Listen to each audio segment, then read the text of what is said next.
January 2019, March for Life began like every other.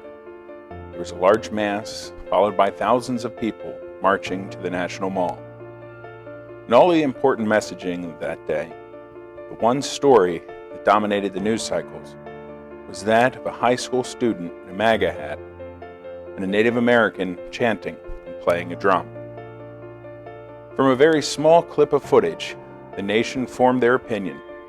Judgment began flooding social media and news commentary, and the hate-filled comments caused the boy's school to shut down their social media accounts, and the boy and his family to go into hiding. In 2006, the first #MeToo accusation was made on MySpace. While it laid fairly dormant for many years, it caught like wildfire in 2017 with accusations made against prominent Hollywood producers. Since 2017, numerous people in all walks of life have been caught up in the Me Too movement, destroying their lives and careers based on single accusations. True or not, one simple accusation is all it takes before you are branded as guilty in the face of social media vitriol. In 2013, a new movement erupted on social media that has continued to this day.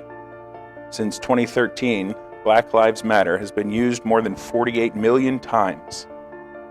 It's a message that is received politically on social media of either acceptance or denial, with both sides interacting in anger of differing opinions.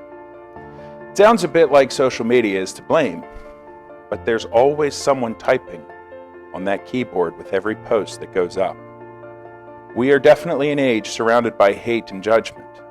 No matter your opinion, we have lost the middle ground. In today's gospel, we see a new path forward. The woman was caught in adultery, and by right should have been stoned to death, according to the laws of Moses. Trying to catch Jesus, the Pharisees, bringing her to Jesus, and probably with a large smile, ask, "What do we do with her?" How does Jesus respond? Does he take her side? Does he take their side? Does he chastise the Pharisees for trying to trap him? No, he simply ignores them for a moment, draws in the sand with his finger. Some scholars suggest that Jesus was drawing the sins of the Pharisees present, but in actuality, we don't know. What we do know is a response that Jesus gave after writing in the sand. He looks at them and says, "You're right. The law does say that. So whomever of you has no sin should be the one to throw the first stone." One by one, they drop their rocks in silence and walk away. It wasn't the reaction they thought they'd get from Jesus. They thought they had him, but in the midst of the anger, Jesus showed a new path, a path of love. He turned their judgment right back on themselves and offered them a new path through their hearts, that path of love. Imagine the stories above, the beginning of this video. And if we had reacted with that path of love, we are not called to condemnation, but to love. Jesus simply responds, "Does no one condemn you? Then no shall I. Go and sin no more." He doesn't find much anger and discord. He finds love. We find only love and forgiveness in Jesus Christ.